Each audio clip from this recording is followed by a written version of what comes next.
nilikuwa nimeanza namwambia katibu mkuu hapa, kwa naibu mwanasheria mkuu na katibu mkuu nilikuwa mdogo sana, umri mdogo sana. Na nimekaa miaka 22 niko kwenye uteuzi wa rais. Lakini nilipokuja pahala pa kuchagua baina ya kusimamia nililopewa haki ya watu na kazi yangu, nilichagua haki ya watu. Na ikawa sababu ya kuondoka kwenye nafasi nilikuwa nayo kama mwanasheria mkuu. Lakini kwa sababu niliamini kwamba riziki haitokani na kazi yangu, ile ni njia tu, anayetoa riziki ni Mwenyezi Mungu, na yeye kajinasibu nayo. Ndio maana akatuuliza, aman hadha alladhi yarzuqukum in amsaka rizqa allati fi utud wa nufu. Hii ni kwa sababu ya kumshiba Mwenyezi Mungu, kwamba usitizame maslahi yako, tazama kitu ulichopewa, simama katika haki. Kwa hivyo na mimi niwaombe hilo, kwamba hii Ramadhani itufunze jambo hilo, mwende nalo kwenye maisha, na mimi naambia hamtoharibikiwa, kwa sababu ukisimama na Mwenyezi Mungu atasimama na wewe.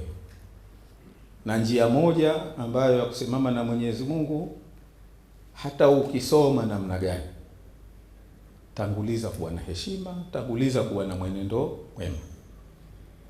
Kuna msemo unasema, ukiwa educated people will respect you, but when you are a person of integrity they will revere you, you will be revered. Yani utatukuzwa. Ile kwamba una elimu watu watakuheshimu, lakini ukiwa mtu mwenye hulka, mwendo mwema, watu watakutukuza. Kwa hivyo jitahidini, elimu itafuteni, lakini tafuteni na mwenendo mwema, ili mpate kutukuzwa, mpate kutukuka. Mzee wetu sisi alituhusia kwamba jitahidi, tafuta elimu, lakini tafuta na nyumba ya elimu.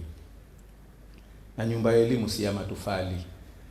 Nyumba ya elimu ni mwenendo mwema, ndio nyumba ya elimu.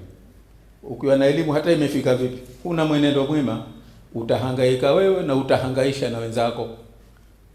Watakuona umesoma, lakini wakutizama hawaioni elimu yako, kwa sababu hufanani na elimu uliokuwa nayo.